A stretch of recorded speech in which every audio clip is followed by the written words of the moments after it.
सुरुवातीला एक महत्त्वाची बातमी आहे। बहुप्रतीक्षित जनसुरक्षा विधेयक राज्य सरकारकडून विधिमंडळामध्ये आज मांडलं जाणार आहे। तत्पूर्वी महसूल मंत्री तथा समितीचे अध्यक्ष चंद्रशेखर बावनकुळे विधिमंडळामध्ये समितीचा अहवाल सादर करणार आहेत। दोन्ही सभागृहाच्या समितीचा इतिवृत्त आज सभागृहामध्ये मांडलं जाईल। त्यामुळे विरोधक नेमकी काय भूमिका घेणार याकडे सर्वांचं लक्ष लागलंय। महाराष्ट्र जनसुरक्षा विधेयक, ज्याला अधिकृतपणे महाराष्ट्र विशेष जनसुरक्षा कायदा 2024 म्हणून ओळखलं जातं, या विधेयकाचा उद्देश हा शहरी नक्षलवादावरती नियंत्रण ठेवणे हा आहे। सरकारचा दावा आहे की हे विधेयक UAPA आणि BNS यासारख्या विद्यमान कायद्यामधल्या त्रुटी दूर करेल। दरम्यान विरोधी पक्षांनी याला मात्र तीव्र विरोध केलाय। हे विधेयक यापूर्वी 2024च्या पावसाळी अधिवेशनामध्ये सादर करण्यात आलं होतं, परंतु विरोधामुळे ते मंजूर झालं नाही आणि त्याला महसूल मंत्री चंद्रशेखर बावनकुळे यांच्या अध्यक्षतेखालील संयुक्त विधिमंडळ समितीकडे पुनरावलोकनासाठी पाठवण्यात आलं होतं।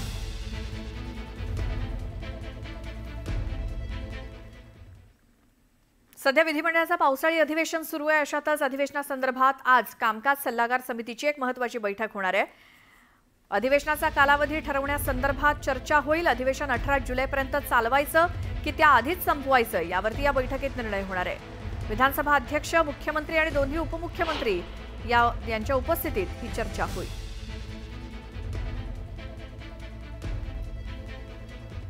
आणखी एक मोठी बातमी आहे। समरजित सिंह घाटगे शरद पवारांची साथ सोडण्याची शक्यता आहे। शिवसेना किंवा भाजपमध्ये जाण्यासाठी त्यांची चाचपणी सुरू आहे। एकनाथ शिंदे आणि देवेंद्र फडणवीस यांच्या गेल्या 2 दिवसांपासून गाठीभेटी सुरू आहेत।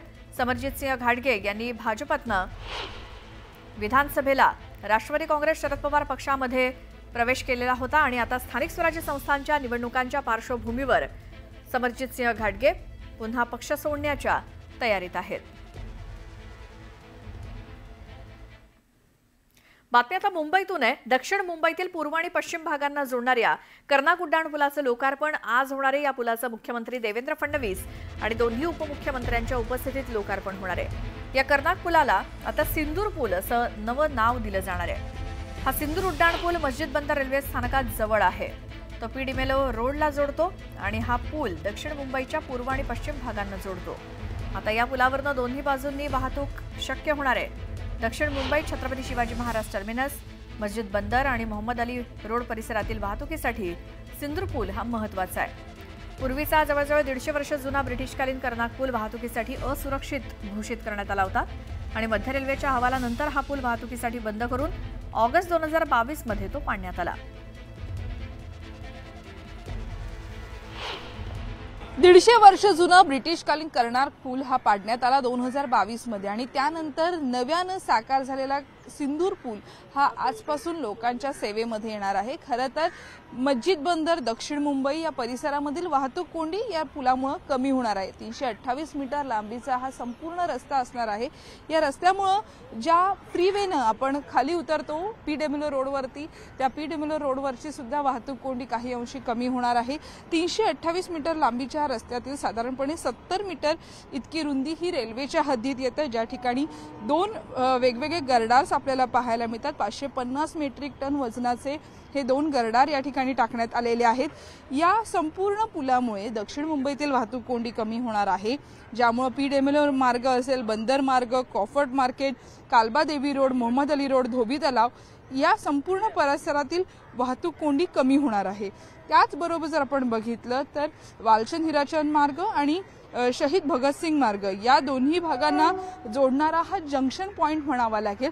या गर्डर्सने या संपूर्ण स्ट्रक्चरला अतिशय वेगळं स्वरूप दिलेलं आहे। आज मुख्यमंत्र्यांच्या उपस्थितीमध्ये या संपूर्ण पुलाचं लोकार्पण होणार आहे। लोकार्पणाच्या या संपूर्ण निर्णयामुळे मुंबईतील वाहतूक कोंडी काही अंशी कमी होणार आहे।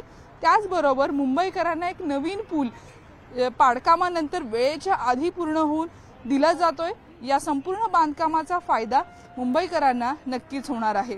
त्यामुळे आज मुख्यमंत्र्यांच्या हस्ते लोकार्पण झाल्यानंतर कर्नाक पूल पूर्वीचा नामांतरण झाल्यानंतर सिंदूर पूल झालेला आहे, परंतु सगळ्यात महत्त्वाचं म्हणजे उपनगरीय भागातून मुंबईत येणाऱ्या, विशेष करून दक्षिण मुंबईत येणाऱ्या अनेक नागरिकांना याचा प्रचंड फायदा होणार आहे। व्हिडिओ जर्नलिस्ट प्रवीण शेट्टीसह सुस्मिता भोजाणे पाटील, न्यूज 18 लोकमत, मुंबई।